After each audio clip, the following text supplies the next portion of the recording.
Ladies and gentlemen of the jury, as we conclude this case, it is imperative that we reflect on the key elements that establish the defendant's guilt in the horrific act of arson. We have heard compelling evidence and testimony that clearly demonstrates each critical component of this crime.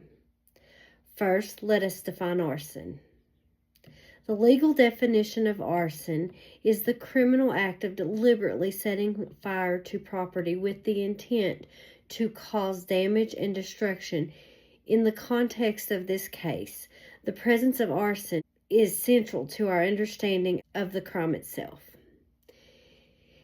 Historically, the legal concept of arson dates back to medieval times.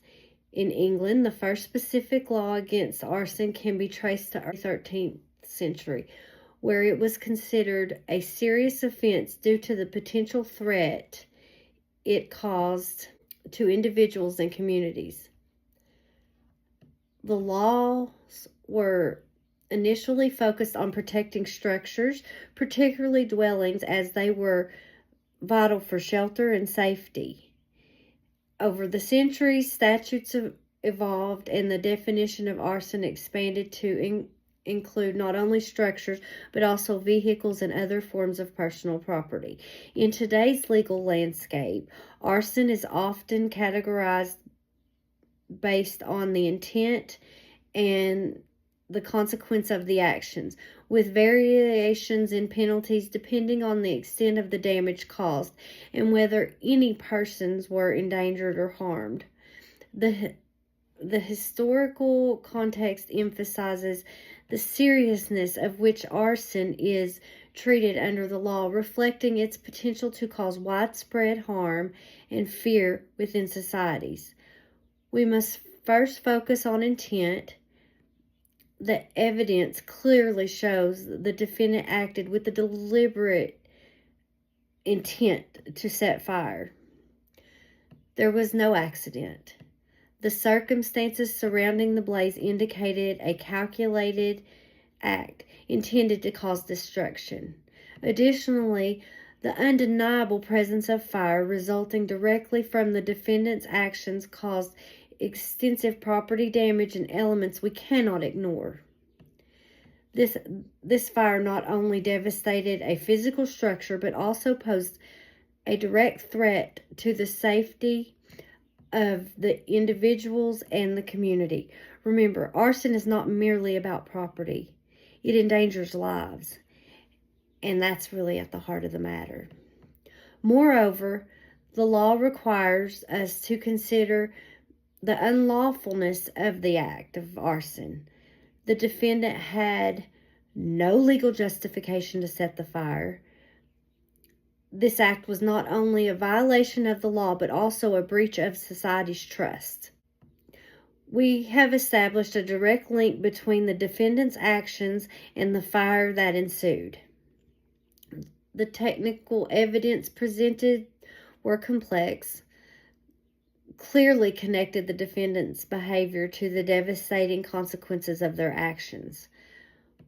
We have established and addressed the motive.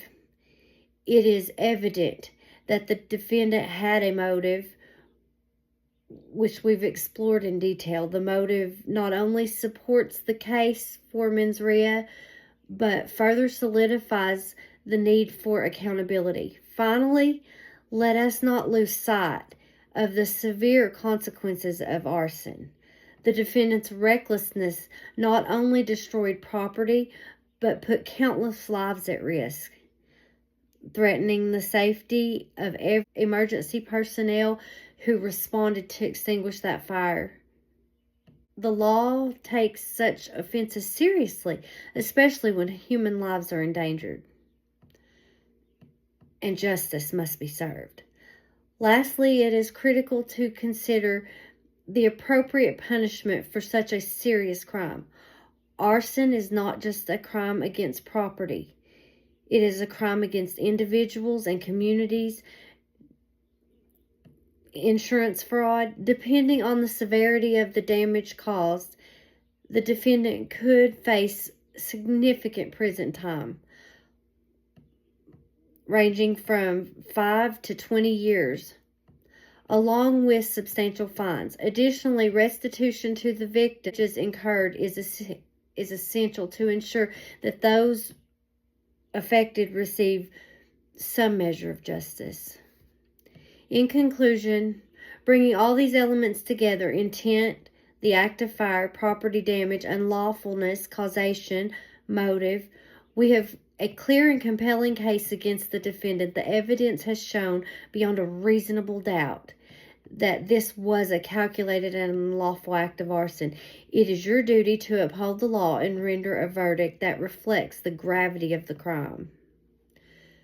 For the sake of justice, I urge you to find the defendant guilty and impose punishment that reflects the severity of their actions.